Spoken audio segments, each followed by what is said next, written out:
Hi everyone, welcome back to another Manic Monday.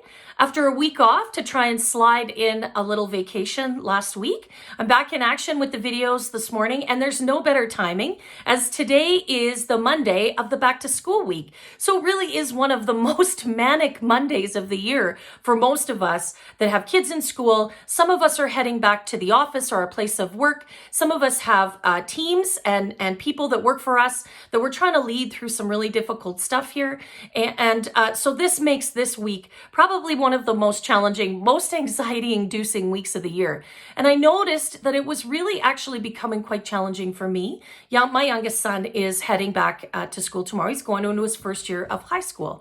And I really found what I was focusing on was this new normal, and that this new normal was going to be terrible, and that there were so many things that could happen.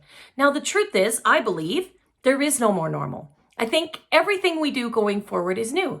And that's because there is now a lens that we put over everything that is COVID-19. And it's absolutely changed. All those normal things that we would do are different.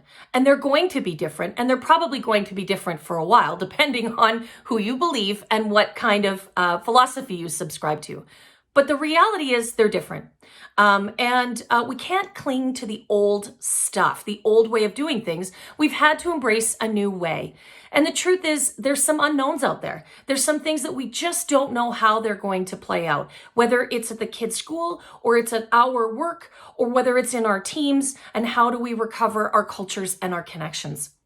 And so what happens is in the absence of having some of that certainty in our lives, our brain starts creating some stories. And I noticed last week that I was starting to manufacture some stories about how all these things could go horribly wrong. And the reality is there is that possibility. Things could go wrong. That's the truth. And we're wise to expect and anticipate some of that.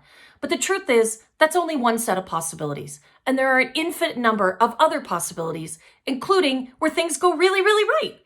So focusing on the negative pieces only serves to cause us more stress and more anxiety. And we bring that as leaders in our work and our lives to our children, to the people that we lead in our place of work, to our colleagues on our teams.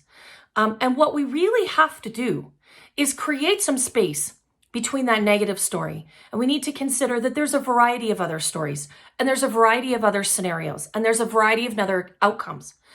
And when we can open our mind to those other outcomes, then we enable those other possibilities, and we absolutely can step away from that one negative story that's in our head. So that's what I'm going to try and do this week. I'm going to try and step away from the negative story. I'm going to try and consider all the possibilities, the good, the bad, and maybe the indifferent. And hopefully that will help me be a better leader in my family and in my workplace with my clients, and to myself, and lead myself in a more positive and encouraging direction. So I hope this helps you this week as you head into your very stressful week, and that you don't have quite such a manic Monday. See you next week.